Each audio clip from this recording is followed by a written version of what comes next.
बिस्मिल्लाहिर्रहमानिर्रहीम, अस्सलाम वालेकुम। मेरा नाम सैयद फैसल शकील है। ईद तो हमने मना ली जी। बलूचिस्तान ने जो है वो एहतजाज बनाया है। सरदार अख्तर मैंगल साहब जो हैं अभी बैठे हुए हैं और हुकूमती एक वफ्द जो है, जो पहले मुलाकात करके गया था, अब वो वापस आया है। पहले तो कह के गए थे कि उसी दिन वापस आएंगे, इफ्तारी के बाद नहीं आए, अब वो वापस आया। क्या बातचीत हो रही है, इस हवाले से बात करनी है आपसे। और समीदीन बलोच को छुड़वा लिया गया है। ये पब्लिक प्रेशर का नतीजा है जिसकी वजह से उनको रिलीज किया गया है। सिंध से तो वो रिलीज हो गई हैं क्योंकि ये कराची प्रेस क्लब के सामने एहतजाज करने गई थी डॉक्टर महरंग बलोच साहिबा के अरेस्ट के हवाले से। उसके खिलाफ एहतजाज था और डॉक्टर महरंग बलोच साहिबा अभी अंदर हैं। और कराची में भी सिविल सोसाइटी का एक प्रोटेस्ट हुआ जो कि ईद उल फितर वाले दिन था। और ईद उल फितर वाले दिन जो है सीमीदीन बलोच की बहन महलब और उनकी माँ वो प्रेस क्लब आए और जो बात की उन्होंने आके, वो 15 साल से वो कह रहे हैं कि हम प्रेस क्लब अपने वालिद की रिहाई के लिए आ रहे हैं। ईद गुजारना हमारे लिए बड़ा मुश्किल होता है, लेकिन सीमी की जाने के बाद, अरेस्ट हो जाने के बाद ये और भी मुश्किल हो गया। पहले हम अपने अब्बा के लिए आते थे, अब हम अपनी बहन के लिए भी साथ साथ आए हैं, जो कह रहे थे कि हमारे अब्बा गायब किए गए हैं, कहाँ हैं, उनको भी गायब कर दिया। तो ये ईद वाले रोज जिब्रान नासिर वहां पे मौजूद थे, शीमा किरमानी मौजूद थे, HRCP के और लोग मौजूद थे। तो ये एहतजाज किया गया। तो आज जो है समीदीन बलोच की रिहाई जो है वो मुमकिन हो सकी है। इनके खिलाफ MPO के चार्जेस जो है लगा के इनको अंदर कर दिया गया था। मैजिस्ट्रेट ने इनको छोड़ दिया था कि एहतजाज के जुमरे में अगर आप पकड़ के लाए हैं किसी को तो कितना बड़ा जुर्म है, गारंटीड है। डेमोक्रेसी का एसेंस समझा जाता है एहतजाज को। एहतजाज करना कोई जुर्म नहीं है। बलूचिस्तान की हालत अगर हम देखते हैं तो बलूचिस्तान में आज और कल जो है एहतजाज होता रहा है। बलूचिस्तान यकजहती कमेटी ने एहतजाज की कॉल दे रखी थी। मुख्तलिफ जगहों से बलूचिस्तान के आपको प्रोटेस्ट जो हैं वो देखने में मिलेंगे, एहतजाज देखने में मिलेंगे। साथ साथ मिसिंग पर्सनस मामा वाले जो मामा खदीर बलोच हैं, उन्होंने भी प्रेस क्लब के सामने जो है आके एहतजाज किया है। तो प्रेशर जो है वो बिल्डअप बहुत ज़्यादा हुआ है इस वक्त। हुकूमत जो है वो कोशिश में है किसी तरह इसको डिफ्यूज़ कर लें। पहले खाली खूली कोशिशें करते रहे कि महरंग को भी ना छोड़ना पड़े, सीमीदीन बलोच को भी ना छोड़ना पड़े, और जो लोग पकड़े हुए हैं उनको भी ना छोड़ना पड़े, वैसे काम निकल जाए। तो सरदार साहब ने वापस भेज दिया था, कहा था कि हमारी डिमांड्स हैं, इनको रिलीज़ करें। और अभी भी यही कह रहे हैं कि जब तक आप रिलीज़ नहीं करेंगे तब तक हम यहाँ पे बैठे रहेंगे। तो जो गवर्नमेंट का डेलीगेशन है, अब देखना ये है कि किस किस्म की जो मांगी गई थी मुतालबात के हवाले से बातें मान के उनके सामने बैठेगा। क्योंकि सरदार साहब कह रहे हैं कि जनाब आली, जब तक आप रिलीज़ नहीं करेंगे हम यहाँ से नहीं जाएंगे। एक चीज़ मैं आपको, आज जो सारा दिन वहाँ पे बैठक लगी रही है और कल ईद वाले दिन जो बैठक लगी रही है मस्तूंग में लकपास के करीब, जहाँ पे लॉन्ग मार्च वालों को जहाँ से अंदर नहीं आने दे रही है। आपको पता होगा कि लकपास जो है ये टनल है और ये टनल जो है रास्ता है कोयटा का। और इस वक्त जो सरदार अख्तर मैंगल धरना दिए बैठे हुए हैं वो अपने कारकुनों के साथ, वो तकरीबन 20 से 25 किलोमीटर दूर है इस टनल से। और इतना ही तकरीबन दूर, मेरा ख्याल है आधे घंटे का 30 मिनट का रास्ता टनल से आगे कोयटा शहर है, जिसको बंद कर दिया गया है।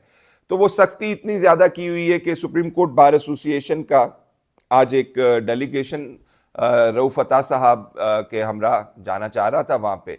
जब वो वहाँ पे गए तो उन्होंने कहा जी सिक्योरिटी वालों के आप तो नहीं जा सकते उनसे। उन्होंने कहा जी हमने इनसे साथ यकजहती के लिए जाना है। तो उन्होंने कहा जी आप नहीं जा सकते। तो उन्होंने कोशिश की दूसरे रास्तों से, लेकिन दुश्वार गुजार रास्ते हैं, पहाड़ी रास्ते हैं, स्लिपरी रास्ते हैं, तो वो नहीं जा सके, उनको फिर वापस जाना पड़ा। लेकिन दीगर पॉलिटिकल पार्टीज के जो नुमाइंदगान हैं वो सरदार अता मैंगल साहब से मिल रहे हैं, उनको अपनी हमायत का यकीन दिला रहे हैं, यकजहती कर रहे हैं उनके कॉज के साथ। और कॉज क्या है कि खवातीन को तो छोड़ दो, अगर आप इनके साथ नहीं बात करोगे, अगर पॉलिटिकल फेसिस के साथ बात नहीं करेंगे तो फिर रियासत किसके साथ बात करेगी, फिर हुकूमत किसके साथ बात करेगी। अब आप कहते हैं कि इनके लिंक्स हैं बलूचिस्तान लिबरेशन आर्मी वालों के साथ, या तो वो प्रेजेंट कर दीजिए, सामने लोगों के ले आए تاکہ پتہ چل جائے کہ مارنگ بلوچ جو ہے وہ دہشت گردوں سے ملی ہوئی ہے، مارنگ بلوچ کے انڈائریکٹ رابطے جو ہیں وہ دہشت گردوں سے ہیں، تو پھر بھی ہم میڈیا سے پھر اس کو بتائیں کہ جی یہ وجہ ہے جس کی وجہ سے ریلیز نہیں ہو رہی. تو انہی وجوہات کی بنا پہ جو آپ کو ایک میس سپورٹ اس وقت سردار اختر مینگل صاحب کو ملتے ہوئے نظر آتی ہے وہ انپریسیڈنٹڈ ہے. آپ کو میں تھوڑی یقین دہان تھوڑا سا آپ کے ریفریش آپ کے مائنڈ کے لیے JUIFA کا بلوچستان کا جو چیپٹر ہے مولانا عطاء الرحمان صاحب وہ ملاقات کر کے چلے گئے. ان کے ساتھ سینیٹر کامران مرتضیٰ صاحب تھے، نواب لشکری ریسانی جو ہیں وہ ملاقات کر اپنی یکجہتی کر کے گئے ہیں، حمایت کا اظہار کر کے گئے ہیں. ڈاکٹر عبد المالک بلوچ کے نمائندے جو ہیں وہ ان کے ساتھ بیٹھے ہوئے ہیں. جماعت اسلامی کا ایک ڈیلیگیشن جو ہے وہ عید سے ایک دن پہلے ملاقات اس کی ہوئی تھی، میرا خیال ہے اب سنڈے والے دن ان سے ملاقات ہوئی تھی. سپریم کورٹ بار کے وکلاء وہاں پہ جا رہے ہیں، تو جو سپورٹ ہے وہ بڑھتی جا رہی ہے. اور جو عید کے دن پروٹیسٹ ہوئے ہیں مختلف جگہوں کے اوپر وہ آپ کو سینٹیمنٹ بتا رہے ہیں. تو جو حکومتی ڈیلیگیشن ملنے آیا ہوا ہے یا مل رہا ہے اس وقت، اس کو یہ ریئلائز کرنا چاہیے کہ میننگ فل انگیجمنٹ کے لیے یا ڈائیلاگ کے لیے آپ نیک نیتی کا اظہار کریں، آپ لوگوں کو ریلیز کریں اور پھر ٹاکس میں انگیج کریں. وہ پھر آپ دونوں طرف سے مل کے بات کر سکتے ہیں. تو دوسری طرف جو ہمیں پولیٹیکل انگیجمنٹ کی بات کی جا رہی تھی، ڈائیلاگ کی بات کی جا رہی تھی، وہ نہیں ہوا. نواز شریف صاحب کے بارے میں کہا جا رہا تھا وہ پتہ نہیں کب ہے، عید کے بعد ہے یا اگلی عید کے بعد ہے، ابھی تک اس کا حوالے سے کوئی انفارمیشن نہیں. لیکن ہمارے دوست کہہ رہے ہیں کہ عید کے بعد یہ انگیجمنٹ ہوگی. اور نواز شریف صاحب کے بارے میں کہا جا رہا ہے کہ یہ افیکٹو ہو سکتا ہے کیونکہ ڈاکٹر عبد المالک بلوچ اور اختر مینگل صاحب جو ہیں they have been part and parcel of Nawaz شریف's government اور ان کے ساتھ اچھی بنتی ہے اور ان کو قدم بڑھانا چاہیے. وہ قدم کب بڑھے گا یہ نہیں پتا. جب تک آپ ٹائم اور پولیٹیکل سپیس لوز کرتے جائیں گے اس معاملے کا حل پیچیدہ ہوتا جائے گا.